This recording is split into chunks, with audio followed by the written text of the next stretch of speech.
Hello मेरे प्यारे बच्चों, आप लोग का स्वागत है स्टडी ऑन क्लासेस में। आप लोग कैसे उम्मीद करते हैं आप लोग मस्त होंगे, स्वस्थ होंगे और अच्छे से मन लगे। प्यारे बच्चों, अपने अपने पढ़ाई में व्यस्त होंगे। प्यारे बच्चों, आज हम पढ़ने जा रहे हैं क्लास 10th का संस्कृत चैप्टर नंबर 2, जिसका नाम है पाटलिपुत्र वैभव। इसका आज हम ऑब्जेक्टिव क्वेश्चन करने जा रहे हैं। ठीक है, जितना इंपॉर्टेंट प्यारे बच्चों आप लोग के लिए सब्जेक्टिव है, उतना इंपॉर्टेंट प्यारे बच्चों ऑब्जेक्टिव है। ठीक है ना, सब्जेक्टिव ही 50% मार्क्स आपको एग्जाम में दिलाता है, ऑब्जेक्टिव भी आपको 50% मार्क्स एग्जाम में दिलाता है कि नहीं। तो चलिए स्टार्ट करते हैं। सबसे पहले श्री गणेशाय नमः। गणेश जी का आशीर्वाद लेना जीवन में बहुत बहुत ज़्यादा जरूरी है। इस क्लास को शेयर कर दीजिए प्यारे बच्चों, अपने अपने भाइयों के पास, दोस्तों के पास, बहनों के पास, जहाँ शेयर करना है शेयर कर दीजिए। क्लास अच्छा लगे तो क्लास को लाइक भी कर लीजिएगा, और जो बच्चे चैनल पर नए हैं प्यारे बच्चों, चैनल को सब्सक्राइब भी कर लीजिएगा। ठीक है, क्यों। चलिए स्टार्ट करते हैं।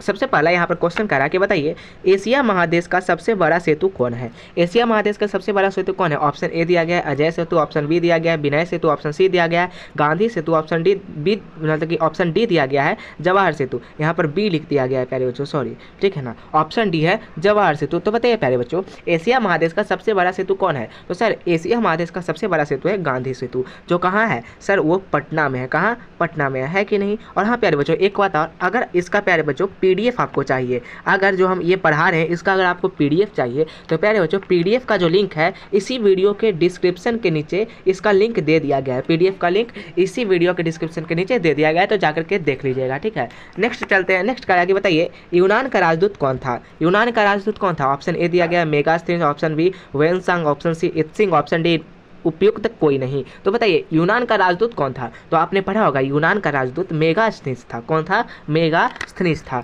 नेक्स्ट चलते हैं, कह रहा है कि बताइए पाटलिपुत्र किस राज्य की राजधानी है। पाटलिपुत्र किस राज्य की राजधानी है। ऑप्शन ए दिया गया है बिहार की, ऑप्शन बी दिया गया है उत्तर प्रदेश की, ऑप्शन सी दिया गया है मध्य प्रदेश की, ऑप्शन डी आंध्र प्रदेश की। तो पाटलिपुत्र यानी कि पटना किस राज्य की राजधानी है। तो सर वह बिहार की राजधानी है ना। आइए ना हमारा बिहार में। ठीक है, नेक्स्ट चलते हैं। क्वेश्चन नंबर 4 करा कि बताइए महावीर मंदिर कहाँ स्थित है। ऑप्शन ए दिया गया है गया, ऑप्शन बी दिया गया बक्सर, ऑप्शन सी दिया गया पटना, ऑप्शन डी दिया गया आरा। तो महावीर मंदिर कहाँ स्थित है। तो सर महावीर मंदिर पटना में स्थित है। ऑप्शन नंबर सी हो जाएगा। नेक्स्ट चलते हैं, कह रहा है कि बताइए नगर की पालिका देवी कौन है, यानी कि पटना नगर की पालिका देवी कौन है। ऑप्शन ए दिया गया है दुर्गा देवी, ऑप्शन बी सरस्वती देवी, option C Patan Devi, option D Sheetla माता। तो बताइए पटना नगर की पालिका देवी कौन है। तो सर पटना नगर की पालिका देवी पटन देवी है। नेक्स्ट चलते हैं। नेक्स्ट कह रहा है कि बताइए कौमुदी महोत्सव कहाँ मनाया जाता था। कौमुदी महोत्सव कहाँ मनाया जाता था। ऑप्शन ए दिया गया वैशाली में, ऑप्शन बी गया में, ऑप्शन सी पाटलिपुत्र में, ऑप्शन डी मुजफ्फरपुर में। तो प्यारे बच्चों बताइए कौमुदी महोत्सव कहाँ मनाया जाता था। तो सर कौमुदी महोत्सव पाटलिपुत्र में मनाया जाता था। ठीक है, नेक्स्ट चलते हैं, करा कि बताइए किसके शासन काल में पाटलिपुत्र की शोभा तथा रक्षा व्यवस्था अति उत्कृष्ट थी। किसके शासन काल में पाटलिपुत्र की शोभा और रक्षा व्यवस्था बहुत ही अच्छी थी, यानी कि अति उत्कृष्ट थी। तो बताइएगा ऑप्शन ए दिया गया Ashoka, option B Chandragupta Maurya, option C Buddha, option D Samudragupta.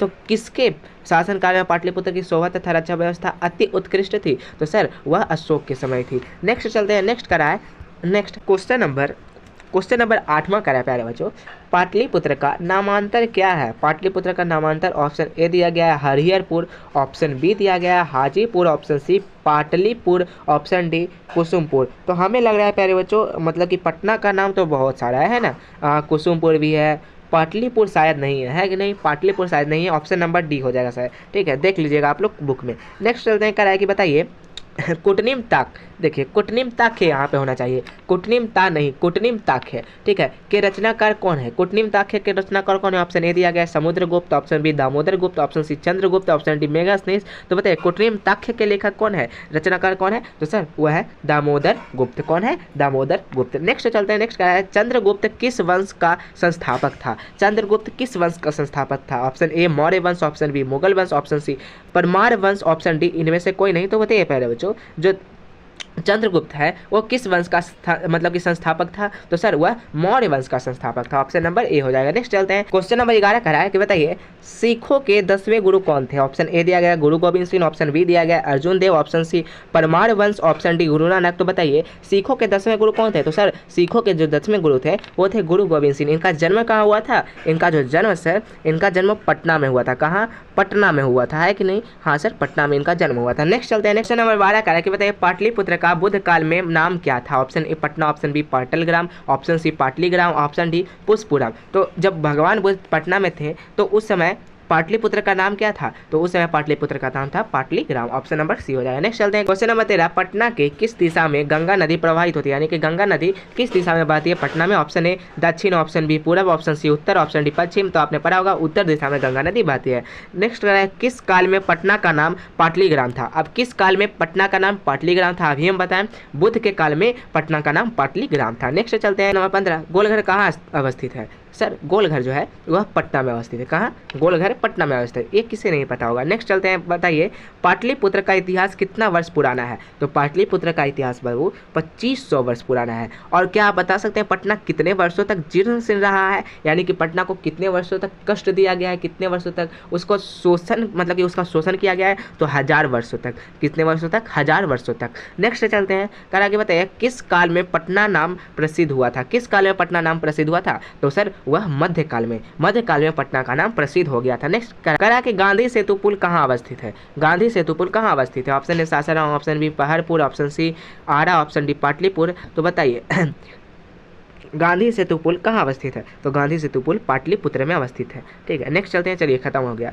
बताइए आपका 18 में कितना सही हुआ? 18 में आपका कितना सही हुआ? अगर आपका 18 में 18 सही हुआ तो बहुत अच्छा, वेरी गुड प्यारे बच्चों। ठीक है, वेरी गुड, कॉन्ग्रेचुलेसन। आप सभी का चैप्टर नंबर 2 का ऑब्जेक्टिव ही खत्म हो गया। चैप्टर 2 का ऑब्जेक्टिव क्या हो गया? खत्म हो गया। चैप्टर 2 का ऑब्जेक्टिव खत्म हो गया, जो मतलब कि कह सकते हैं कि संस्कृत में जो है प्यारे बच्चों, संस्कृत में कुल कितने चैप्टर हैं? 14 चैप्टर। 14 चैप्टर में से हम 2 चैप्टर का ऑब्जेक्टिव आपका करा दिए। अब बचा केवल 12 चैप्टर। ठीक है, तो ये 12 चैप्टर का ऑब्जेक्टिव बहुत जल्द हो जाएगा। हम उस वक्त लग गए थे प्यारे बच्चों हिंदी में। ठीक है, हिंदी में हम लग गए थे और हिंदी का पूरा जो वर्णिका है ना 5 चैप्टर का, उसका हम ऑब्जेक्टिव पूरा करा दिए हैं। अगर नहीं देखें तो जाकर के देख लीजिएगा। और चैप्टर 1 संस्कृत का भी हम करा दिए हैं। ठीक है, तो ठीक है, बाय, विदा लेते हैं। तब तक के लिए हंसते रहिए, पढ़ते रहिए और मुस्कुराते रहिए।